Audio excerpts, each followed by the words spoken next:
Shalom jemaat Tuhan, selamat pagi buat kita semuanya. Pada pagi hari ini kita akan menyembah Tuhan. Untuk itu mari siapkan hatimu, mari siapkan kehidupanmu. Kita menyatakan bahwa Dia adalah Allah yang kudus. Dia adalah Allah yang sangat suci. Terima kasih Tuhan.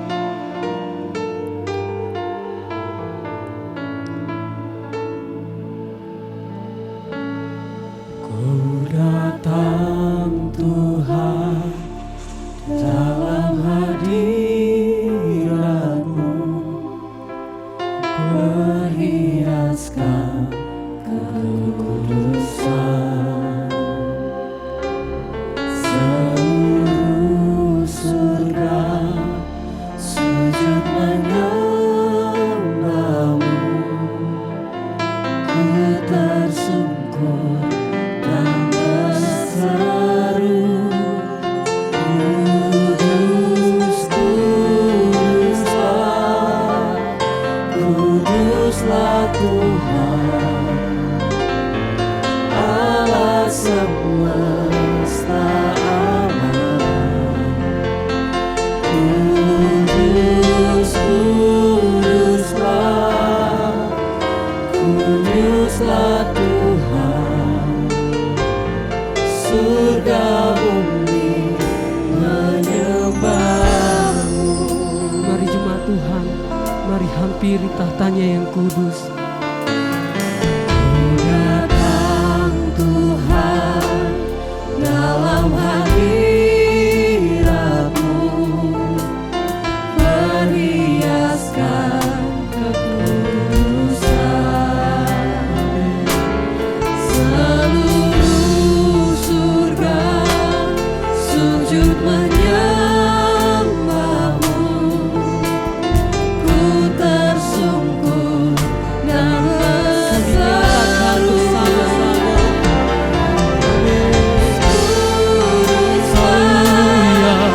Kuduslah Tuhan,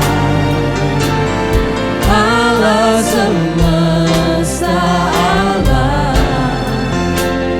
Kudus, Kuduslah, Kuduslah Tuhan, surga bumi. Mari nyatakan, kuduslah Tuhan.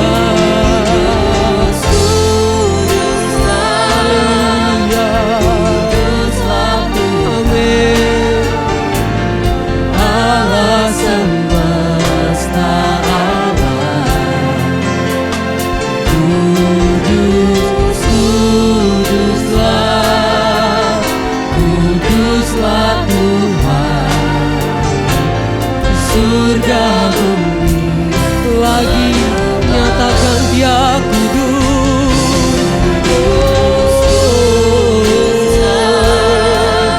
Kuduslah Tuhan, Allah semesta alam. Kudus, Kuduslah, Kuduslah Tuhan, surga bumi menyembah-Mu. Kau Allah yang kudus.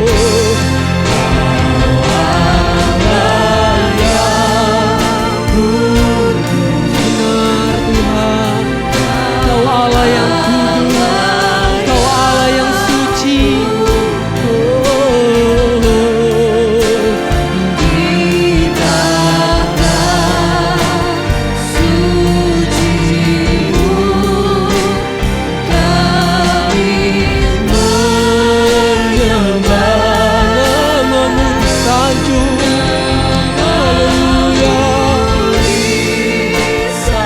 Amin Tuhan. Kuasa-Mu nyata sempurna,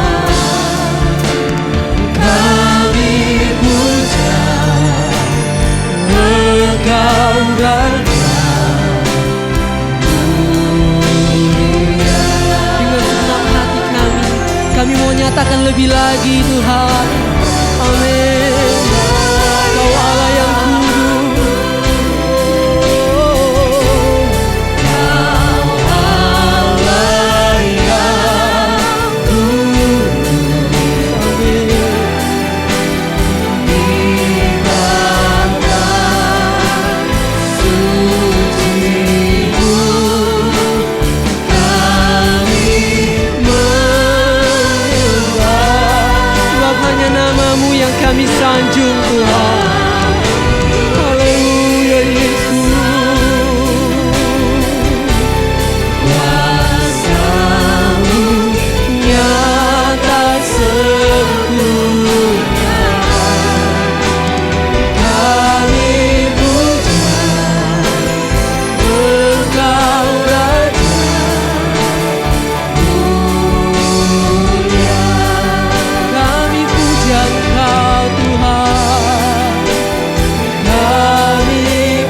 Engkau kami puja, Engkau kami sembah Tuhan.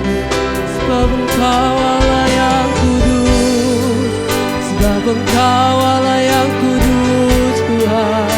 Oh haleluya, Yesus, Engkau pujian syukur kami Tuhan.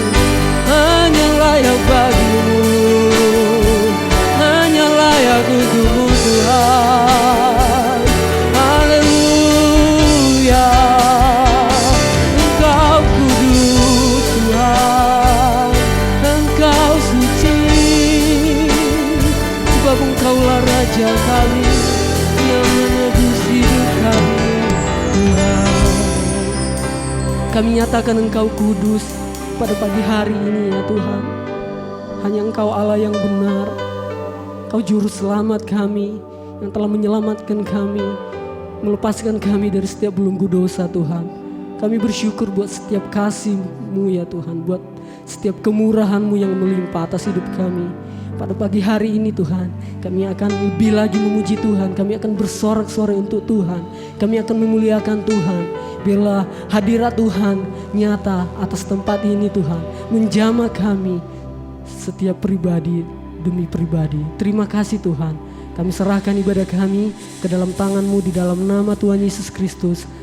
Kami berdoa mengucap syukur. Haleluya, amin. Shalom jemaat Tuhan, kita mau bersyukur pada pagi hari ini karena kita punya Raja yang luar biasa, yaitu Yesus Tuhan. Amin. Terpujilah Engkau Tuhan.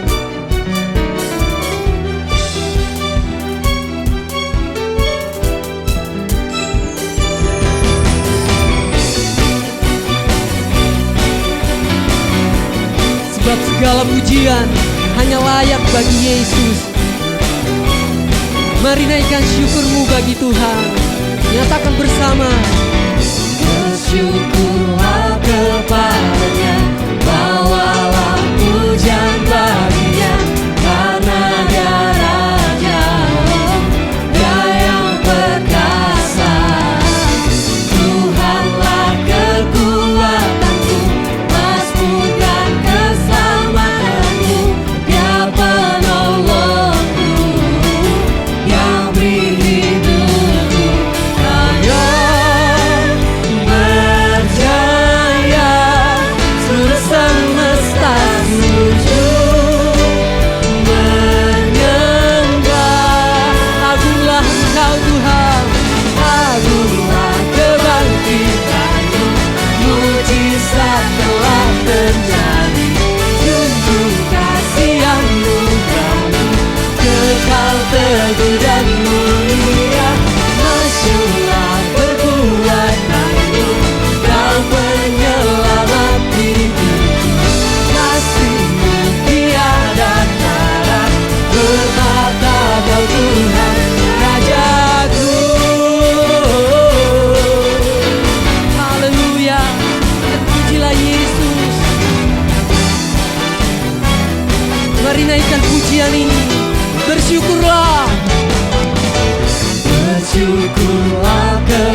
berkuasa atas seluruh bumi.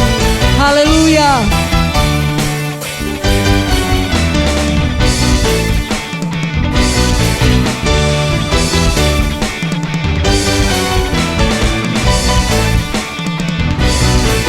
Mari nyatakan bersama-sama, sebab Dia yang berjaya.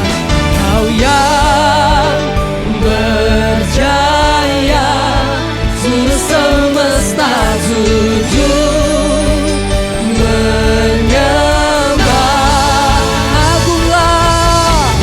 Agunglah kebangkitan-Mu, mujizat telah terjadi.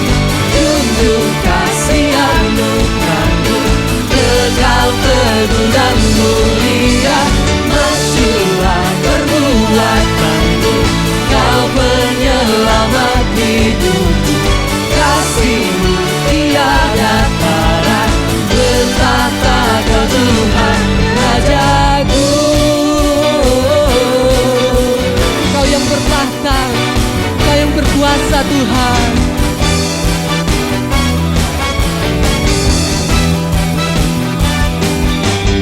Berikan sorak-sorai yang meriah buat Tuhan kita, karena kita punya Tuhan yang terbesar dan termulia.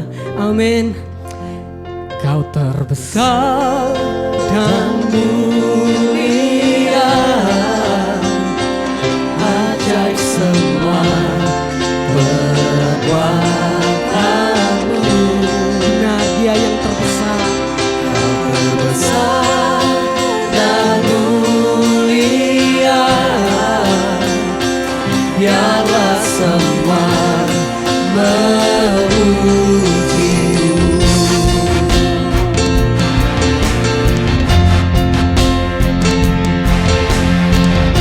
Dengan segenap hati kami, dengan segenap jiwa kami mau bernyanyi bagi-Mu Tuhan. Kami mau memuji nama-Mu. Haleluya.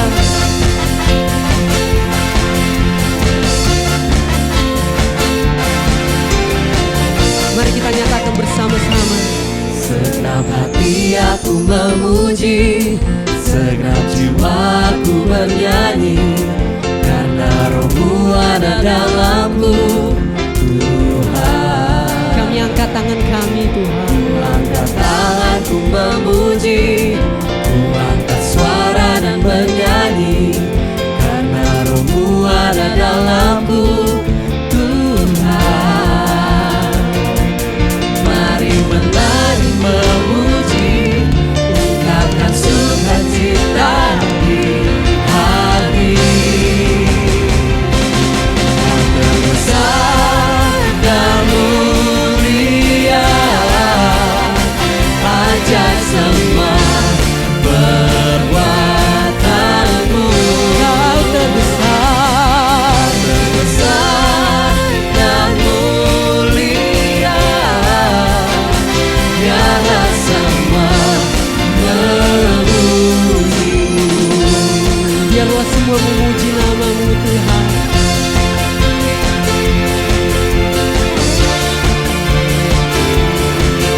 Dengan segenap hati kami mau memuji Engkau. Segenap hati aku memuji, segenap jiwaku bernyanyi, karena Roh-Mu ada dalamku, Tuhan. Kami angkat suara kami Tuhan, kami angkat tangan kami memuji nama-Mu. Angkat suara dan bernyanyi, karena Roh-Mu ada dalamku, Tuhan. Mari menari buat Tuhan saudara. Mari menari memuji, ungkapkan sukacita di hati. Kau terbesar dan mulia, ajaib semua perbuatan-Mu. Kau terbesar, besar dan mulia,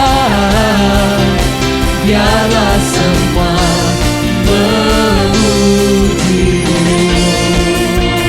Terpujilah Engkau Tuhan, hanya Engkau yang terbesar, hanya Engkau yang termulia.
Terpujilah Tuhan, biarlah semua memuji nama-Mu, sebab Engkaulah Tuhan kami.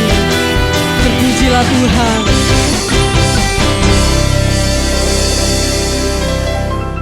Sebentar kita akan mendengarkan kebenaran firman Tuhan.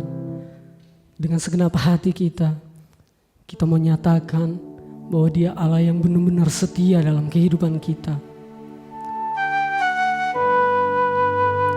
Sungguh besar Engkau Tuhan, perbuatan-Mu ajaib, janji-Mu selalu nyata dalam hidup kami. Haleluya.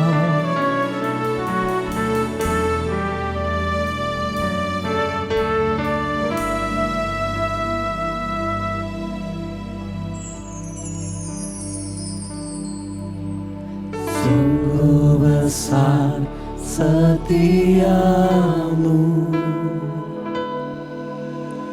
Kau nyatakan bagiku.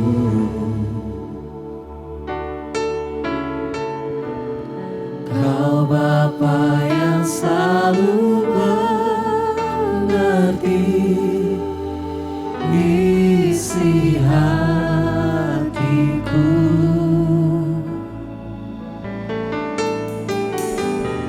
Kemuliaan-Mu Kau janjikan, aku tetap percaya. Ku percaya janji-Mu ajaib, berukir dalam kehidupanku. Berserah di dalam kekuatan-Mu, ku percaya.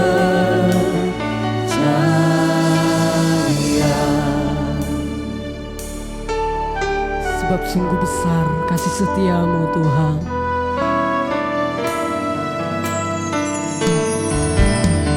Sungguh besar setiamu,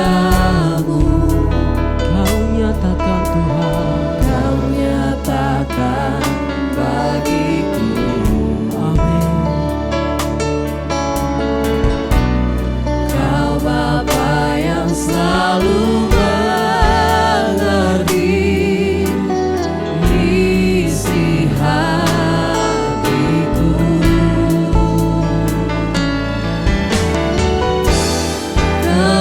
Kemuliaan-Mu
pada janji setiamu.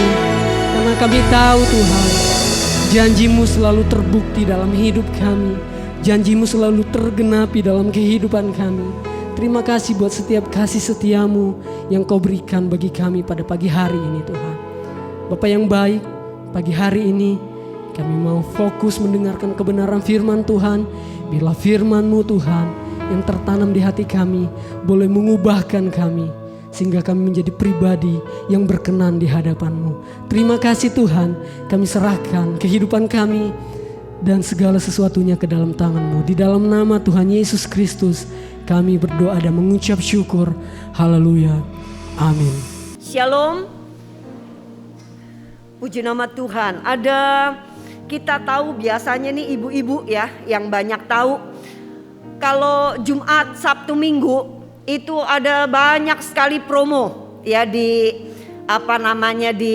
gerai-gerai yang ada itu Jumat, Sabtu, Minggu, sampai ada istilahnya JSM, Jumat, Sabtu, Minggu. Nah, kalau seandainya pada waktu Jumat, Sabtu, Minggu momen di mana di situ ada begitu banyak promo dan kita tidak manfaatkan promo ini, maka begitu hari Senin kita datang, lewat sudah promonya. Sudah gak ada promo lagi yang seperti itu.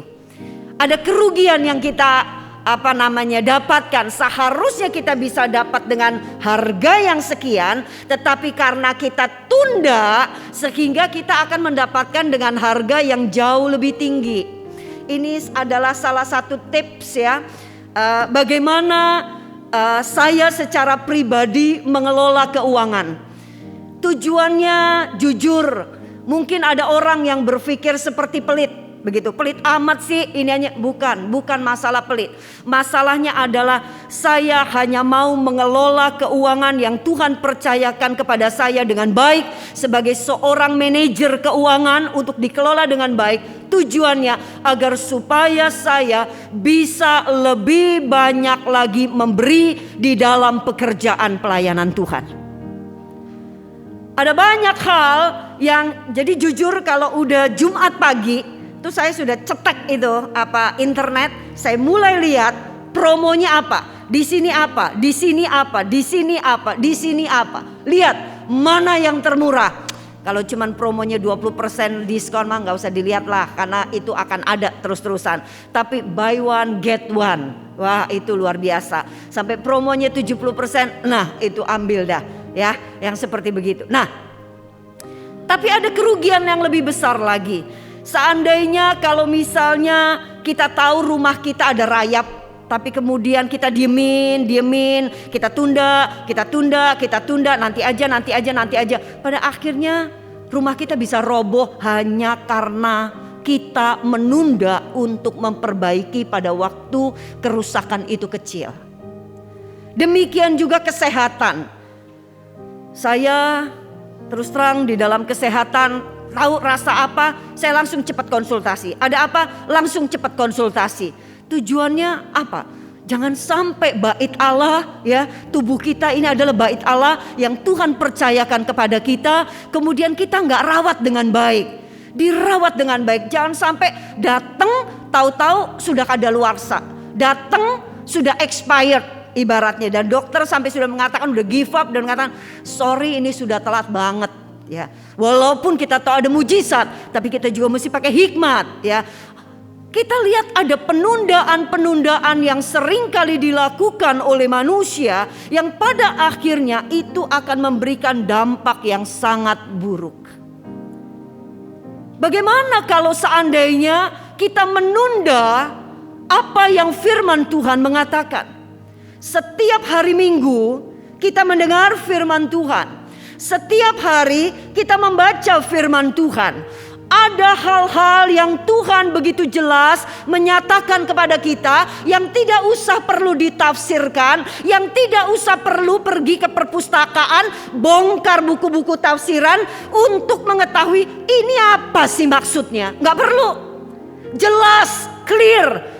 Tulisnya begini, harus begini, gak boleh begini, gak boleh begitu. Lakukan ini, lakukan itu.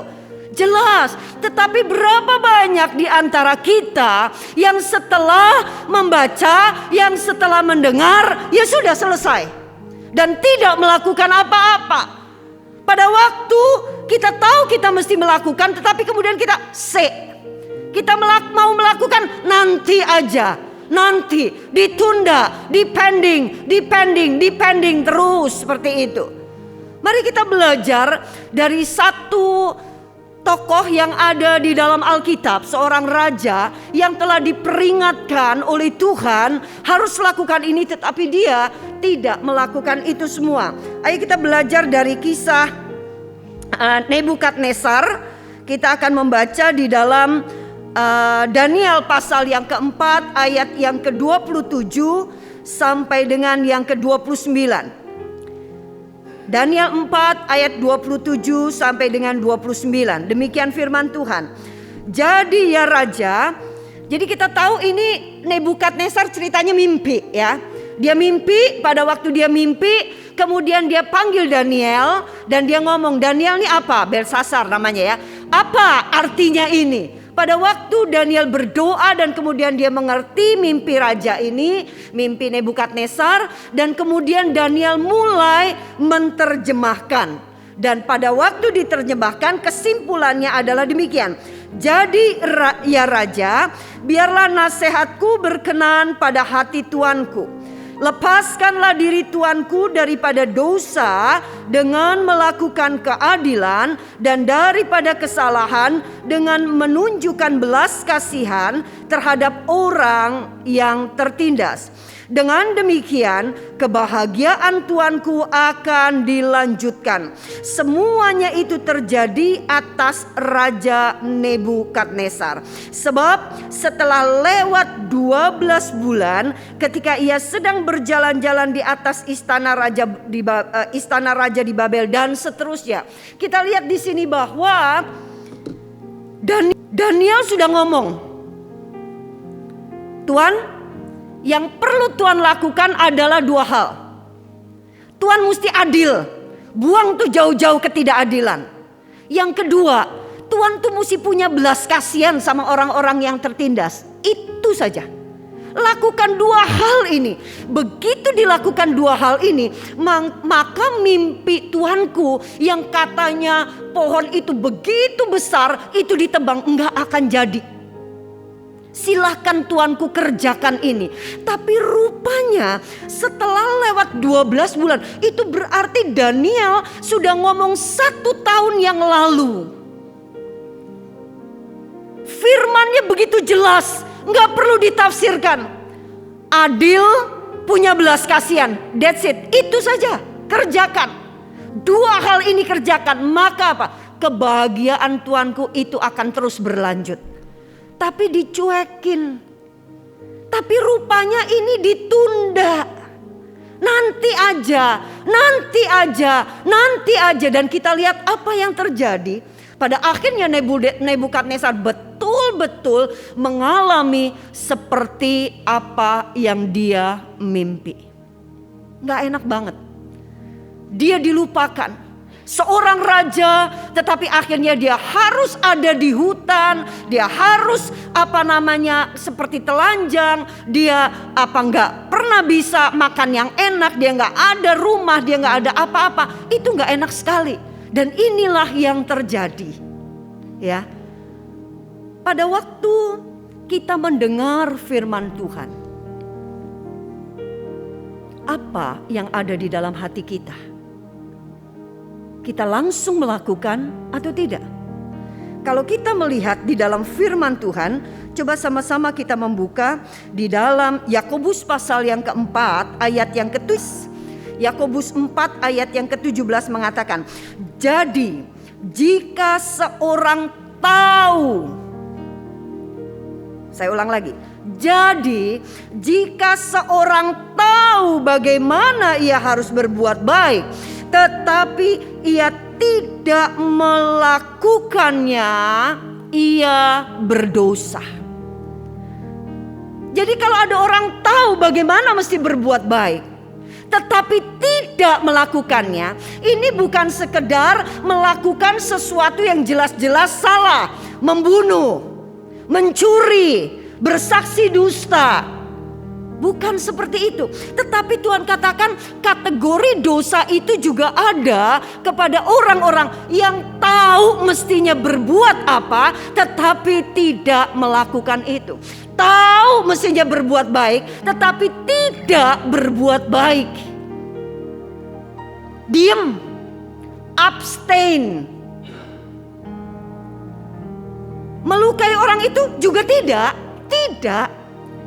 Tetapi juga tidak melakukan sesuatu kebaikan kepada orang itu. Nah, ini masuk di dalam kategori dosa. Lanjut PowerPoint-nya. Jadi kita tahu pada waktu kita menunda untuk melakukan firman Tuhan, ditunda, sebetulnya kita sedang sengaja untuk tidak taat. Apakah kita nggak tahu? Pasti kita tahu. Saya yakin dan percaya ini kepala kita ini sudah penuh dengan firman Tuhan. Saya percaya kita tahu persis apa yang harus kita lakukan. Karena apa? Bukan saja sekedar kita mengingat apa yang kita pernah mendengar, apa yang kita pernah membaca, tapi persoalannya Roh Kudus juga ada di dalam diri kita, dan Roh Kudus akan terus mengingatkan kita, tetapi sengaja kita tidak melakukan hal itu. Ini berarti dosa. Jadi kita tahu sekarang, dosa itu bukan saja sesuatu yang kita berbuat jahat. Dosa itu adalah sesuatu yang secara sengaja kita tidak melakukan hal itu. Mari kita belajar pada waktu kita menunda untuk tidak melakukan apa firman Tuhan yang kita mendengar, sebetulnya ada segudang berkat yang pada akhirnya batal kita terima. Ada segudang hal yang Tuhan sesungguhnya sediakan buat kita, tetapi pada akhirnya lenyap. Karena apa? Karena kita menunda untuk melakukan firman Tuhan. Persis seperti kalau kita melewatkan Jumat, Sabtu, Minggu, hilang sudah promonya. Persis pada waktu kita membiarkan kesehatan kita yang baru sedikit, kita abaikan, kita tunda untuk kita fixkan, kita tunda untuk kita di treatment, hilang sudah kesehatan itu. Demikian juga rumah. Dan banyak contoh yang lainnya. Demikian juga firman Tuhan.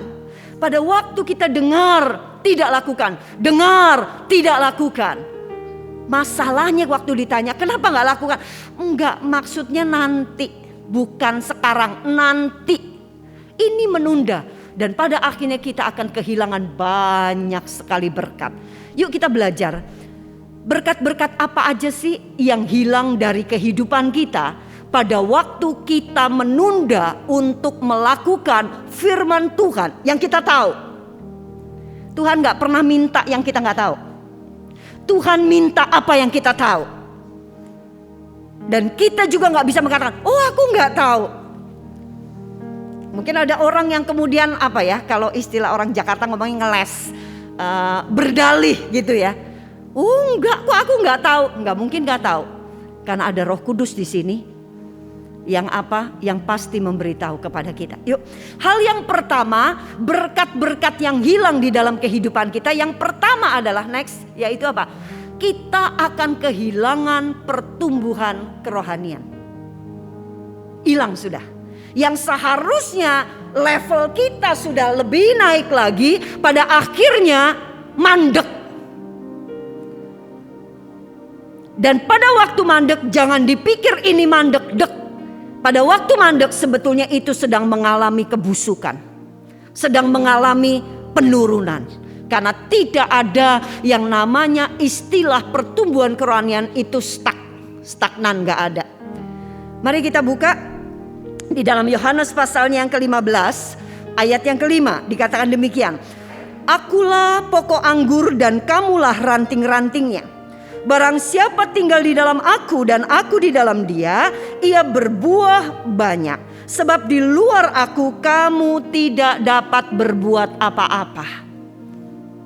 Ini berbicara pada waktu kita tinggal di dalam Tuhan. Ini berbicara pada waktu kita melakukan firman Tuhan, maka kita akan bertumbuh. Dan bukan saja sekedar bertumbuh, tetapi kita pada akhirnya menjadi orang yang berbuah-buah. Yang buahnya dapat dinikmati oleh orang lain. Buah-buah roh yang muncul dari kehidupan kita sebagai dampak, sebagai akibat dari pertumbuhan kerohanian itu bisa betul dilihat dan dinikmati oleh orang di sekeliling kita. Tetapi kalau kita nggak lakukan firman, gimana bisa bertumbuh? Alkitab katakan bahwa tanpa aku kita nggak bisa berbuat apa-apa. Di luar firman kita nggak akan pernah bisa bertumbuh. Bukan saja tidak bertumbuh, tetapi kita sedang mengalami degradasi. Kita sedang mengalami penurunan yang pada akhirnya itu akan berdampak buruk di dalam kehidupan kerohanian kita. Kenapa ada orang yang dulunya begitu setia dengan Tuhan, tetapi pada akhirnya mereka menjadi orang yang sangat jahat? Saya mau tanya,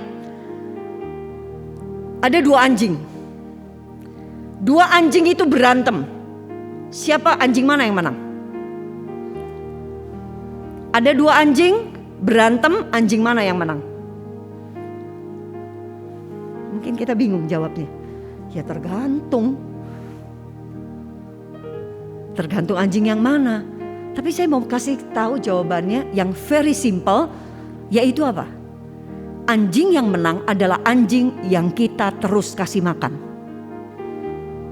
Kalau kita terus kasih makan anjing itu jadi sehat. Anjing itu jadi kuat. Anjing itu jadi bertumbuh. Tapi sementara anjing yang kita gak kasih makan, makin lama dia makin kurus, makin gak punya energi. Dan waktu anjing yang kita kasih makan dengan yang enggak kita kasih makan berantem, pasti menang yang kita kasih makan. Betul apa enggak? Sama di dalam kehidupan kita seperti itu. Setiap saat, setiap detik di dalam kehidupan kita, kita diperhadapkan dengan 2 pilihan. Pilihan apa yang kita mau buat? Pilihan mau kasih makan yang jahat atau pilihan mau kasih makan yang baik? Yang mana yang kita makanin tiap hari? Yang mana yang kita pertumbuhkan tiap hari? Begitu kita tahu kita mesti lakukan A, tetapi kita melakukan B, maka yang terjadi adalah apa? Yang kita kasih kuat itu si B, bukan si A. Tiap kali kita diperhadapkan, kita selalu menyimpang. Tiap kali diperhadapkan, kita selalu menyimpang. Maka yang kuat yang ada di dalam diri kita adalah apa? Kedagingan kita. Dan begitu sebaliknya, pada waktu tiap kali diperhadapkan, tapi kita milih ikut firman, milih sesuai firman, maka yang kuat di dalam diri kita adalah apa? Roh kita. Karena itu yang kita kasih makan tiap hari. Sehingga pada waktu nanti lama-lama tanpa sadar, diri kita itu seperti sudah jadi monster. Tanpa sadar, karena apa? Itu yang kita kasih makan. Sehingga tiap kali kita diperhadapkan dengan satu situasi, mudah sekali untuk terbaca mana yang akan kita pilih. Mana yang akan menang. Mana yang akan kita lakukan. Itu tergantung dari yang kemarin-kemarin kita sebetulnya sedang kasih makan siapa.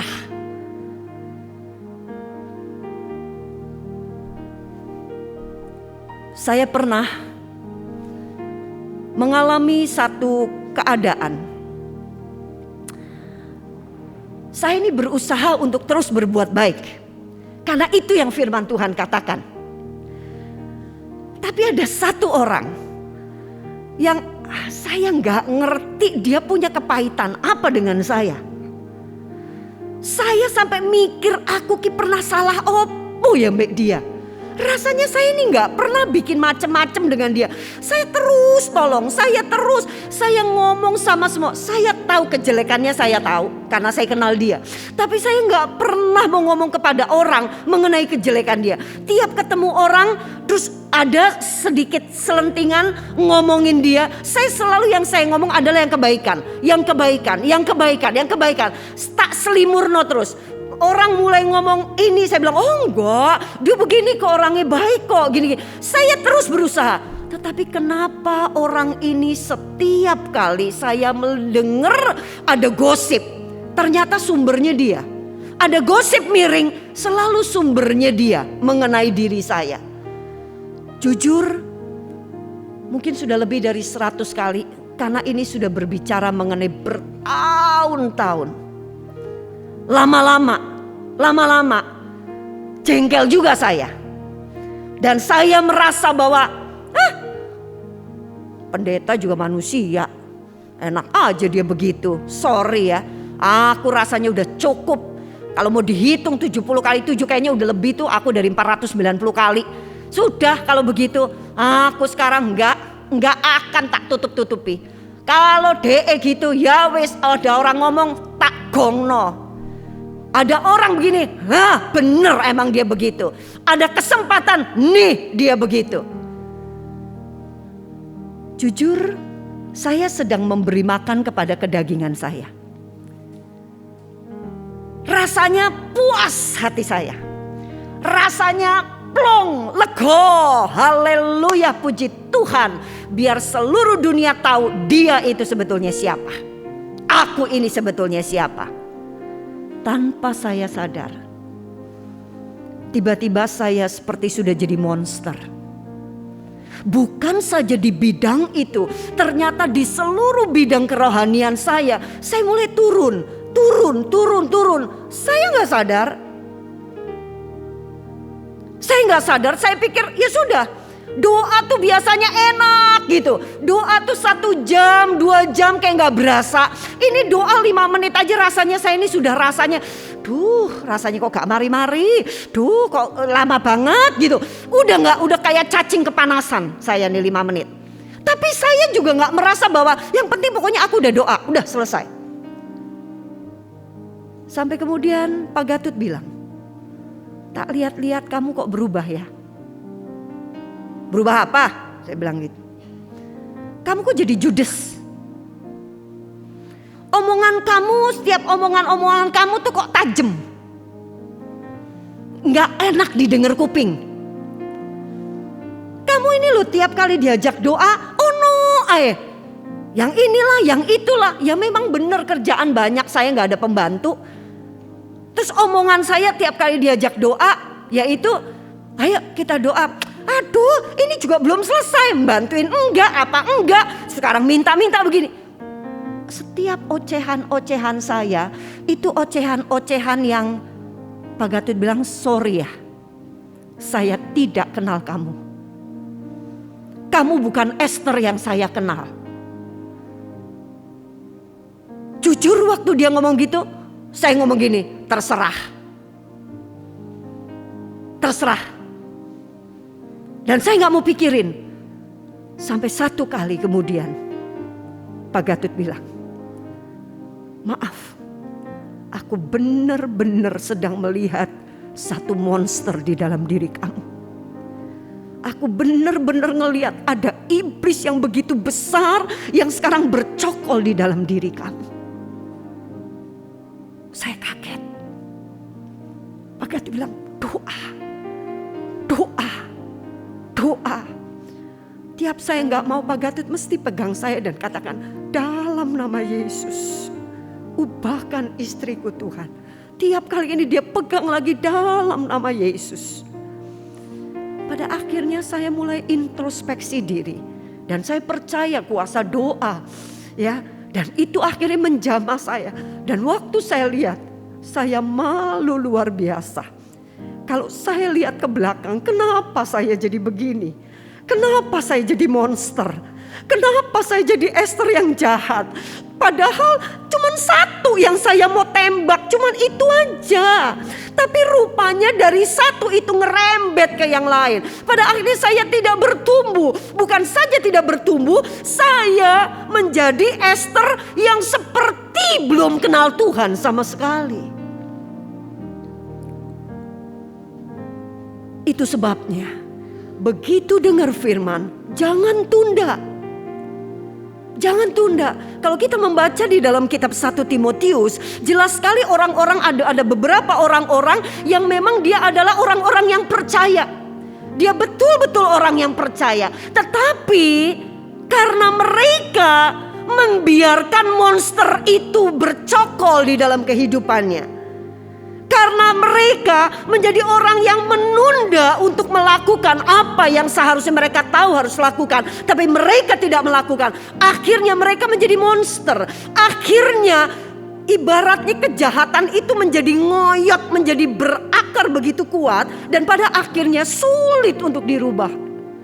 Jujur waktu itu saya sulit untuk dirubah. Pak Gatut berulang-ulang dekati tetapi saya gak mau berubah. Saya gak mau berubah, saya gak mau berubah. Saya kehilangan pertumbuhan kerohanian. Jangan dipikir kehilangan pertumbuhan kerohanian ini mandek. Tetapi justru itu akan membuat saya berbalik menjadi orang yang seakan-akan seperti orang yang tidak pernah kenal Tuhan.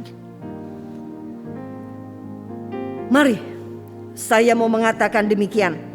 Kalau Tuhan bicara sekarang, Tuhan tidak pernah bermaksud untuk kita melakukannya nanti.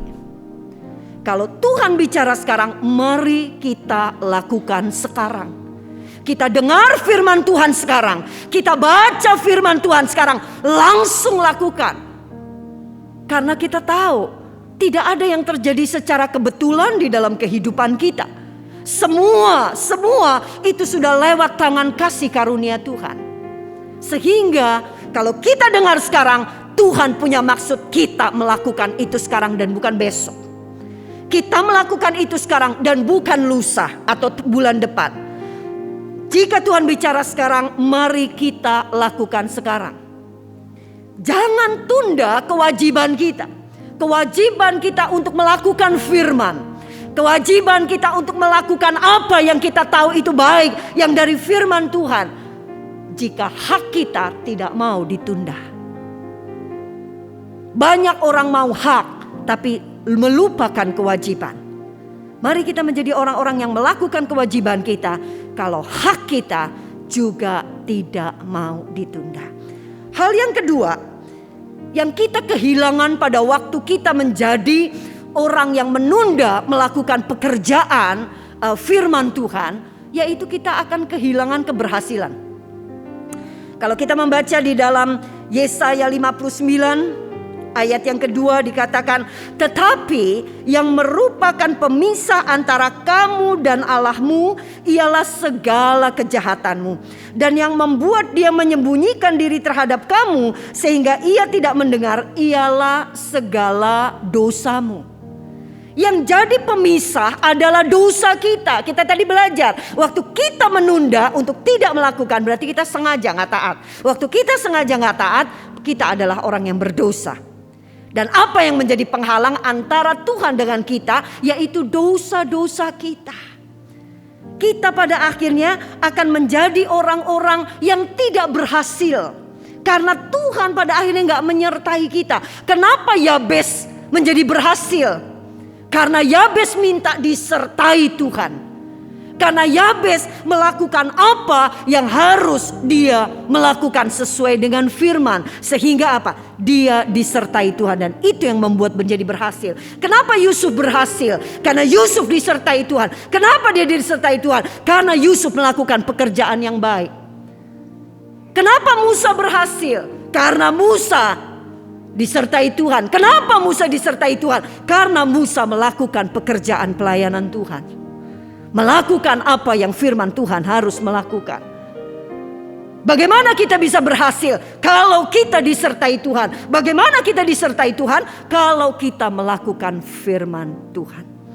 Dan kalau kita membaca di dalam Amsal 20 ayat yang keempat dikatakan, pada musim dingin si pemalas tidak membajak. Jikalau ia mencari pada musim menuai, maka ia tidak dapat apa-apa. Itu sebabnya jangan tunda. Pada waktunya kita mengerjakan, kerjakan itu. Karena nanti begitu kita mengerjakan, kita akan dapat hasil. Banyak orang mau gaji tapi gak mau kerja. Gajinya mau, kerjanya gak mau. Haknya mau, kewajibannya enggak. Enggak bisa begitu. Banyak orang mau kebangkitan, gak mau salib. Enggak bisa, itu paket. Banyak orang mau mujizat, tapi gak mau pikul salib Kristus. Enggak bisa. Yang namanya mujizat itu pasti mesti melewati lembah kekelaman. Nah, jalani itu lembah kekelaman bersama dengan Tuhan, kita akan menuai mujizat bersama dengan Tuhan. Amin. Itu sebabnya jangan pernah tunda. Jangan pernah tunda. Bayangkan berapa banyak mujizat kita kehilangan hanya karena kita suka tunda, tunda. Mari kita jadi orang yang dengar, lakukan. Dengar, lakukan. Jika Tuhan bicara sekarang, mari kita lakukan sekarang, bukan besok. Kalau jangan pernah kita menjadi orang-orang yang menunda kewajiban kita, kalau kita juga hak kita enggak mau ditunda. Amin. Hal yang berikut yang kita kehilangan berkat, yaitu apa? Pelayanan. Mengenai pelayanan, coba kita sekarang membaca di dalam Yakobus pasalnya yang keempat ayat yang ke-13. Jadi sekarang hai kamu yang berkata, hari ini atau besok kami berangkat ke kota Anu dan di sana kami akan tinggal setahun dan berdagang serta mendapat untung. Sedang kamu tidak tahu apa yang akan terjadi besok. Apakah arti hidupmu? Hidupmu itu sama seperti uap yang sebentar saja kelihatan lalu lenyap. Siapa yang pernah tahu masa hidup kita kapan? Teman saya sehat, sangat sehat. Hari Sabtu masih telepon-teleponan, masih ngomong, bantuin ya, bantuin doa. Aku agak gak enak badan. Begitu. Saya bilang, hati-hati loh, cepetan swab. Jangan-jangan COVID lagi, cepet. Masalahnya apa? Masalahnya kamu tuh punya anak, kamu punya suami. Hati-hati kalau kamu COVID, kamu bisa nularin loh, bisa kontaminasi ke sana. Cepet swab, gitu. Ya udah, kalau gitu aku swab. Hasil swab belum keluar, karena dia hari Sabtu baru masuk. Hari Senin subuh dia meninggal. Hari Minggu suaminya baru telepon. Puji Tuhan Bu Esther, terima kasih doanya. Gimana, udah enakan? Puji Tuhan udah enakan, udah bisa bangun dari tempat tidur, udah bisa makan, udah bisa ini, puji Tuhan. Siapa yang tahu hari Senin sudah gak ada. Umur orang gak ada yang tahu. Ini berapa banyak nih di grup kami juga masih sedang mengurus anak-anak dari rekan-rekan kami yang suami istri meninggal karena COVID. Hidup kita gak pernah kita tahu kapan. Kita sehat, terus sebentar kita mati, kita gak tahu. Itu sebabnya kalau hari ini Tuhan masih kasih kita kesempatan, jangan tunda untuk kita melakukan pekerjaan baik buat orang-orang yang ada di sekeliling kita. Kita gak pernah tahu. Kenapa sih hari ini kita masih ada? Kenapa Tuhan gak panggil hari ini? Masalahnya apa? Masalahnya masih ada pekerjaan yang kita harus kerjain. Pekerjaan apa yang harus kita kerjain? Yaitu Tuhan mau kita masih mau bertumbuh lagi. Tuhan mau masih memakai kehidupan kita untuk kita jadi berkat buat orang yang ada di sekeliling kita. Hidup yang paling dinamis adalah hidup pada waktu kita tahu kita ini berarti. Ada seorang wanita yang dia merasa frustrasi luar biasa. Karena saking frustrasinya, akhirnya dia bilang, sudahlah saya tak itu aja deh, menceburkan diri aja ke sungai yang besar. Dia pergi ke satu jembatan dan kemudian serta-merta dia langsung terjun bebas ke sungai itu. Tujuannya adalah buat apa saya hidup? Memang orang kalau nggak pernah berbuat sesuatu pada akhirnya untuk apa ya aku hidup? Kalau diperes ditanya, aku nih hidup buat apa? Toh akhirnya duit juga, uang juga, pekerjaan pada akhirnya nggak akan pernah bisa membuat orang itu menjadi berarti, meaningful hidupnya itu enggak. Karena Tuhan tahu semuanya itu adalah sampah. Karena itu sebenarnya secara manusia, secara dunia dia nggak kekurangan apa-apa, tapi nggak tahu dia merasa kayak nggak puas gitu. Akhirnya sudah, singkat cerita dia nyeburin diri ke sungai. Pada waktu dia nyemplung, ada orang yang lihat. Sebetulnya waktu dia pergi ke naik ke jembatan, orang ini udah lihat nih, laki-laki ini udah, nih kok curiga nih cewek mau ngapain ya, nih cewek mau ngapain ya, nih ibu-ibu mau ngapain nih. Wah benar, begitu nyemplung langsung dia lari, dia nyemplung juga. Nih cowok lupa kalau dia kagak bisa berenang. Tapi pikirannya cuma satu, pokoknya gue mau nolong orang. Dia nyemplung, begitu dia nyemplung sampai di sungai, bengong dia nggak bisa berenang. Akhirnya tolong, dia minta tolong juga akhirnya. Begitu dia minta tolong, si cewek ini pinter berenang. Si cewek ini denger, alah ada orang minta tolong. Akhirnya dia tolongin si laki-laki ini, dia taruh sampai ke pinggir. Begitu sampai di pinggir, si cowok ini ngomong, aduh Bu, terima kasih ya Bu ya, Ibu udah tolong saya. Saya sebetulnya mau tolong Ibu, tapi akhirnya Ibu yang tolong saya.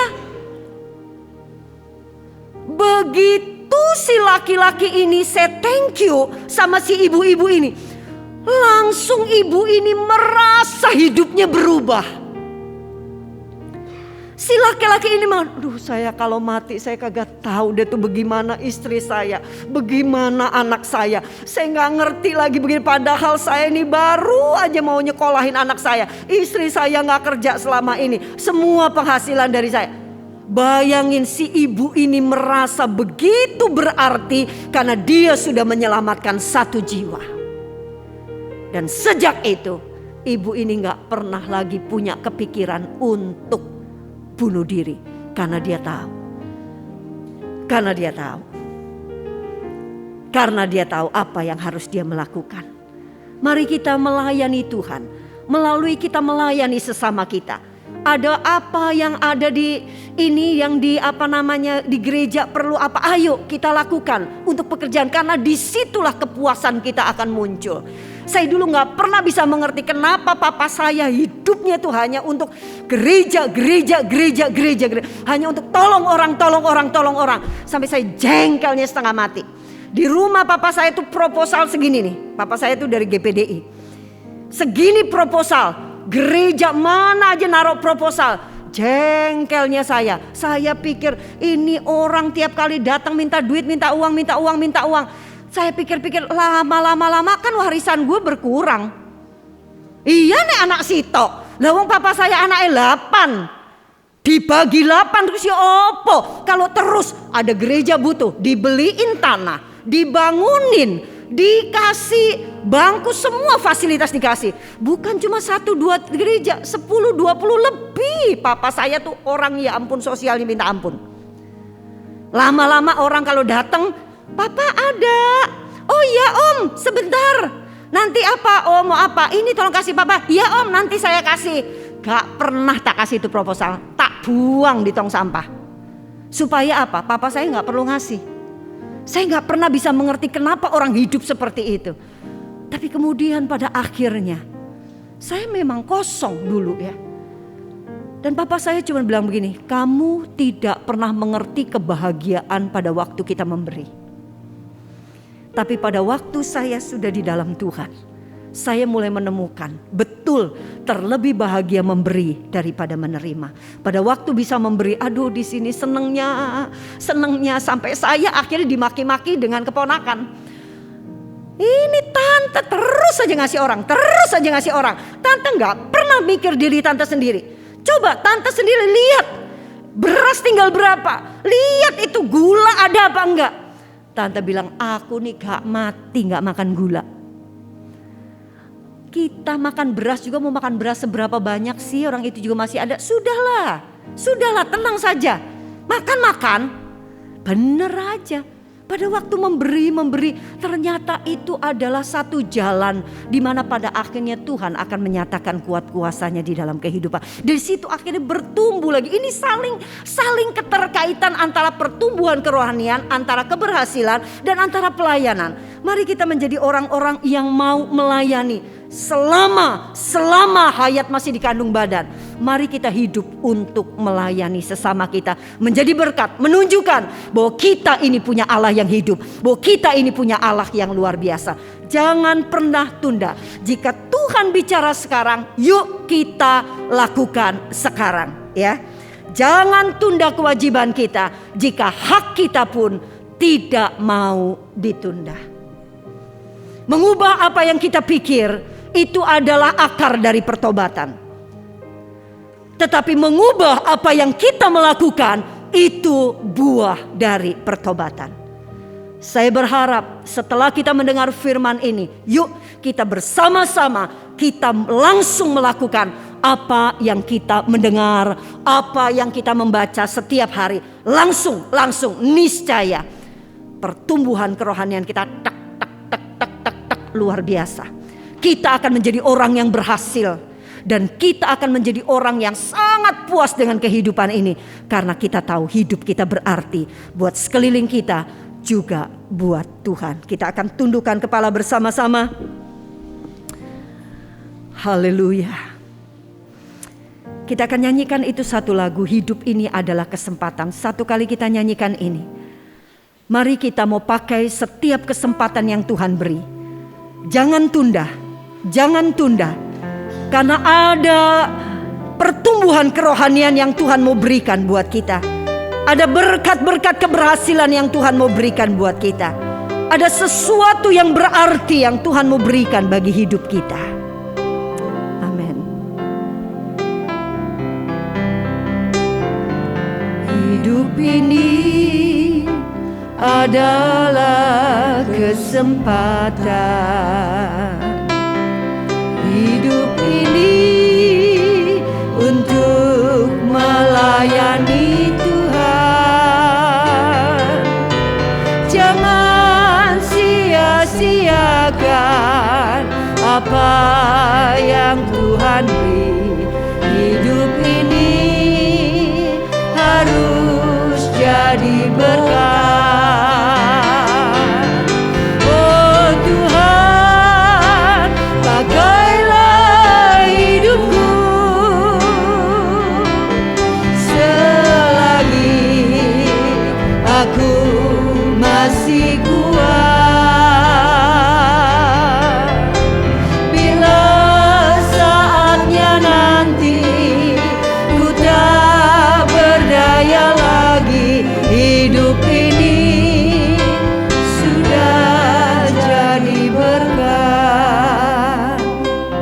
Bapa kami yang ada di dalam surga, ampuni kami Tuhan, kalau kami memiliki kebiasaan menunda apa yang pernah kami mendengar dan apa yang pernah kami membaca.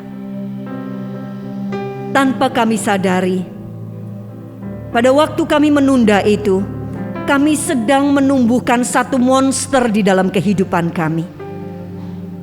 Yang pada akhirnya monster itu akan menguasai kami. Dan kami semakin lama akan semakin hancur iman percaya kami kepada Engkau. Itu sebabnya Tuhan tolong kami. Berikan kami kemampuan, berikan kami kekuatan. Agar supaya kami menjadi orang-orang yang tidak menunda apa yang kami mendengar saat ini. Kami mau menjadi pelaku setiap firman Tuhan. Kami langsung mau melakukan apa yang Tuhan mau kami melakukan. Karena sesungguhnya ada segudang berkat yang Tuhan sediakan buat kami. Tuhan mau kami semakin hari semakin naik ke puncak bukit kesucian Allah. Semakin hari kami semakin menyerupai Engkau. Semakin hari kami semakin menjadi orang yang berhasil. Sehingga melalui keberhasilan kami, nama Tuhan dipermuliakan. Sesungguhnya Tuhan sedang mau Kami menjadi orang-orang yang begitu berarti di dalam kehidupan ini, puas dengan kehidupan ini, karena kami sudah menjadi berkat buat orang-orang di sekeliling kami. Kami sudah menjadi berkat untuk gereja di mana kami ada. Tuhan, kami menyerahkan hidup kami. Kami tidak akan menunda kewajiban kami. Kami tidak akan menunda melakukan firman Tuhan. Karena sesungguhnya jauh di dalam lubuk hati kami, kami pun tidak mau Tuhan menunda hak yang seharusnya kami mendapatkan sebagai anak-anak-Mu. Terima kasih Tuhan, kami serahkan hidup kami sepenuhnya ke dalam tangan-Mu. Di dalam nama Yesus kami berdoa dan kami mengucap syukur. Amin.